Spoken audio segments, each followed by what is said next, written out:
Howdy folks, and welcome to the Hillbilly Kitchen. Today we're going to be making Spam casserole.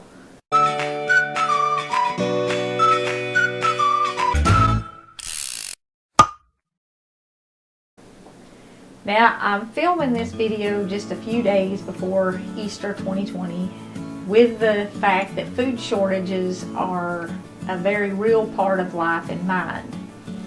So I'm going to give a lot of substitutions in this in case you don't have the ingredients. But basically what you need is about 12 ounces of canned Spam, Treet, any kind of canned luncheon meat. Now about the only thing you can find in stores is the store brand of this. So anything like that will work. Also ham will work. And you just want to dice that up kind of in small pieces. You need about 8 ounces of pasta, and any pasta will work. A half a box if you're doing 12 or 16 ounce boxes. And you need some cheese. Now any kind of cheese will work. I just have about a cup and a half of shredded cheddar here, and I'm going to put a cup of it in my casserole and about half a cup of it on top. You need some stuff for the sauce. Now, if you have like the processed cheese like Velveeta or something, or even if you have a packet of cheese, you won't necessarily need all this stuff. And you can use boxed macaroni and cheese with this recipe. You can also use some of the Knorr meals, especially the cheddar broccoli. That would work really good with this. And you know, you just adjust your recipe and leave some of the stuff out. But to make the sauce, I'm using a couple of tablespoons of flour, and I've got about a cup and a half of milk. And I mixed mine a little bit. I used some regular milk and some half and half. Any milk will work in this: powdered milk, whole milk, skim milk, half and half. But the more fat you have, the richer your casserole is. Some kind of vegetable in this is really good, but you don't absolutely have to have it. I normally, after Easter and Christmas, I'll take some of my leftover ham and I'll make a ham casserole like this, and I'll put broccoli in it, which is delicious, but not something we all have right now. So I just have a can of sweet green peas. Now you can use frozen peas or broccoli or a lot of other vegetables. Just kind of pick something that suits your taste. And I'm just using one regular can. If you were going to use frozen, you'd want maybe a cup or a little bit more. You know, just kind of adjust it so it looks right when you add it all in there. To season mine with, I'm using some garlic powder, some onion powder, and some salt and some pepper. And this is just all to taste. You're also going to want a little bit of butter. A couple of tablespoons is plenty. And you do want to grease your casserole dish. I usually use butter for that, just because it adds a little flavor to the bottom of the casserole. And you can, if you want to, top it with something.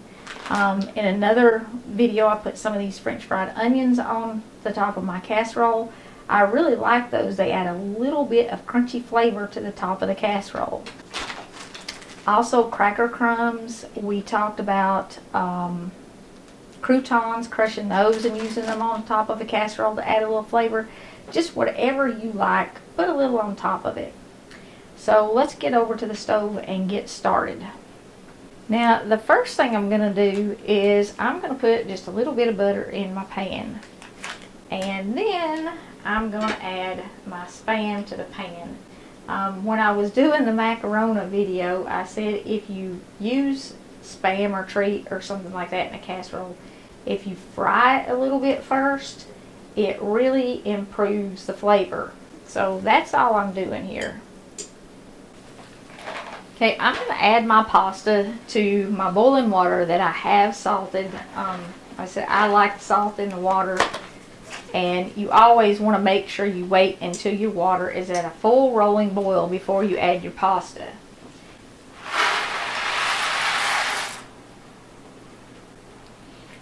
And on the back of the pasta, it will of course have the cooking directions, and it always has a time span. And this one says 9 to 11 minutes. Now, when you're cooking your pasta, you only want to cook it for the shortest amount of time because it's going to go in the oven and it will continue to cook. So I'm going to go ahead and set my timer for 9 minutes. Cooking this Spam is going to do a couple of things to it. It's going to bring some of the fat out of it, which is going to give you a little more fat in your pan when you start to make your sauce. But when you brown it, like I said, it changes the flavor, and I think it really improves the flavor. Now this is not necessary. You can just throw a couple tablespoons of butter in your pan and put your flour in it and then make your sauce. And I know everybody who has been to culinary school calls it a roux and they call it white sauce, and I get lots of comments about a proper French roux. But if you want to do sauces for your casseroles and your soups and things like that, don't let that word scare you. Basically, actually exactly what that is, it's just Granny's gravy. It's nothing magical or mystical. You got fat, you got flour, you got milk. That's Granny's gravy. It's not hard to do. It really is not.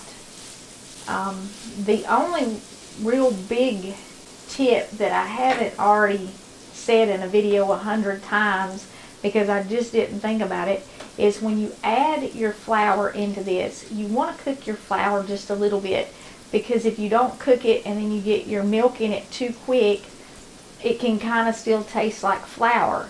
But if you cook the flour in that fat for just, I don't know, maybe 60 to 90 seconds, you don't have to cook it long, then that raw flour taste goes away.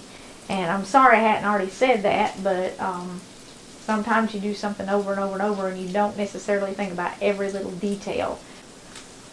And you do want to stir your pasta occasionally while it's boiling. If you don't stir it once in a while, it'll stick to the bottom of your pot and it'll stick to itself and it'll be really soggy and rubbery. I don't know if you can see it on camera or not, but my Spam is starting to kind of turn this red color. It doesn't really turn brown. It like gets red. And this is a pretty good example right here. The big piece right there in the middle, you can see it on that, maybe in the camera. And you don't have to fry it a whole lot, and you certainly don't want to fry it until you burn your butter.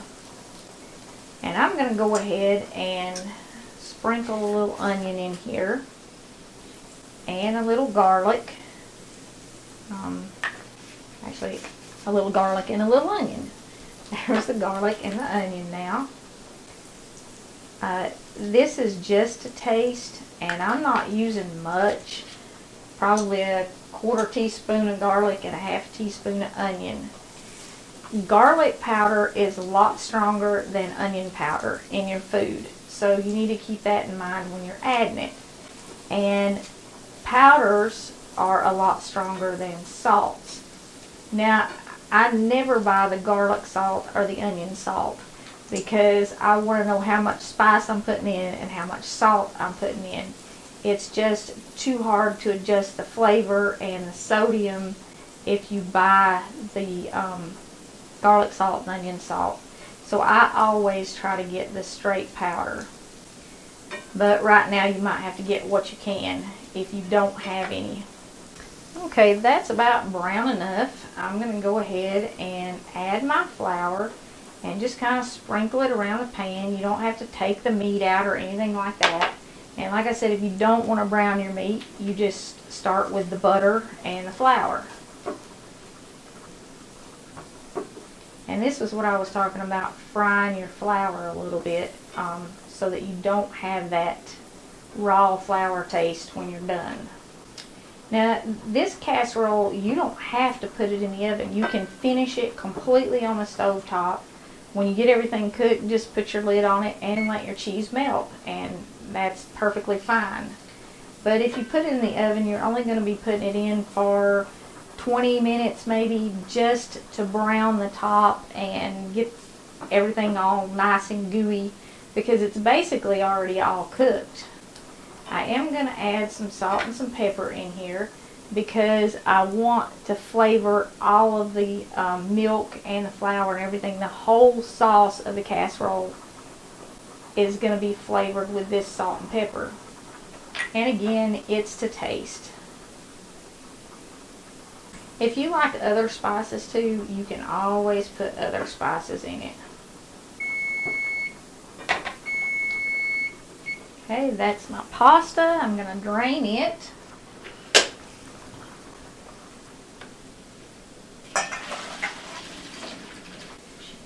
Now, if you're really running low on supplies, you can actually use the pasta water in this sauce instead of milk.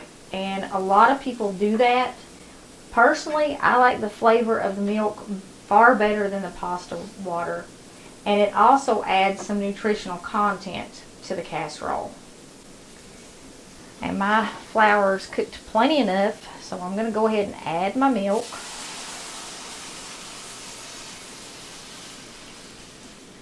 Now at this point, you're just kind of going to stir it until it thickens.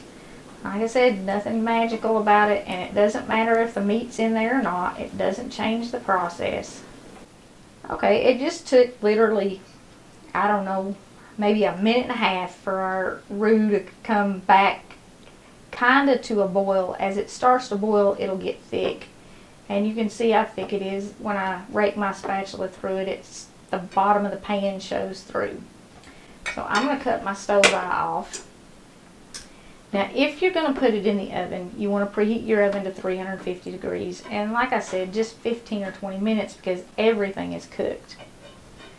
And I'm going to go ahead and add my cup of cheese. Save a little out to go on the top.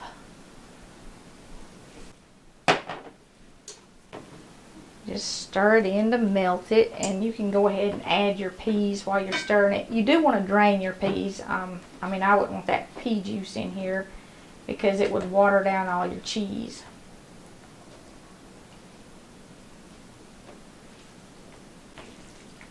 And go ahead and add your pasta in. You can see how really, really thick this is.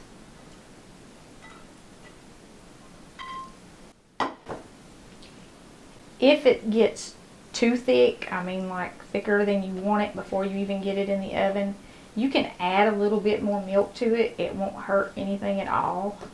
Brett doesn't like really saucy foods, so whenever I make a casserole, I have to get it just right so that there's not a lot of filling, but there's enough that everything is nice and coated.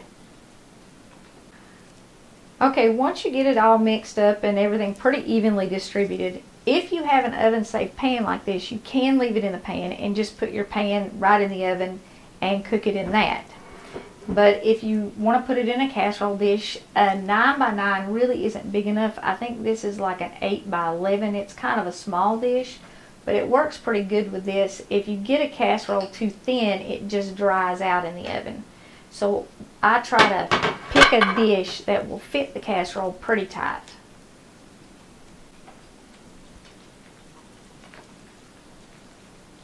Casseroles are a dish that you can really get creative with, and you can kind of do your own thing when you're making them. So go ahead and add your cheese. And I'm gonna put just a few of these French fried onions. I tried them on a casserole and I really, really like them. But I do like to crumble them up a little bit because I don't want the great big huge pieces on there. And I don't put a ton, maybe a 1/4 cup, maybe not even that many.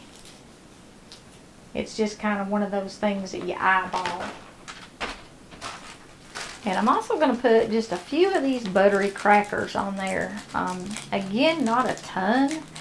About 4 crackers, I find, gives it enough to give it just a little bit of flavor and just a little bit of texture.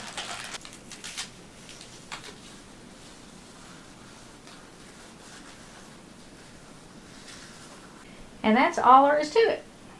You're just going to put it in your 350 degree oven until it's brown, because it's already all cooked. And like I said, that's only going to take maybe 15-20 minutes at the most.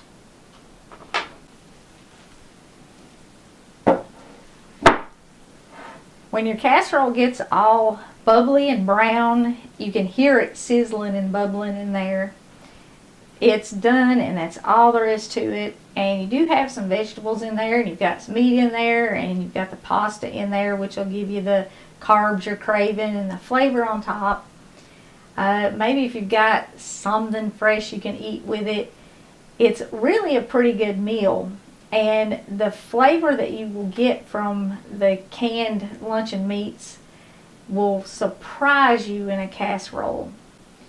So if that's what it's down to this Easter, maybe this is a way that you can fix it and dress it up a little bit and make a decent meal out of it. Before we go, because of the situation that we're going through right now, I want to update y'all on the food boxes that I talked about in the last video. I had a couple food boxes, and I said if anybody needs them, just say I need it and we'll send them to you. Well, there were a lot of people in need. There are a lot of people who cannot get help anywhere locally, and they can't get out right now to get food. And because there are so many people who are in need of that, and there's no local help available for them, a lot of you have really stepped up and you've said, I can send boxes too. And I am so very, very grateful for you. And I would tell you that God is going to bless you for stepping up and helping, but you already know that, and you already know what it's like to be truly blessed. Because I honestly think that there is no greater gift that God gives us than to be able to help another one of His children who are in need.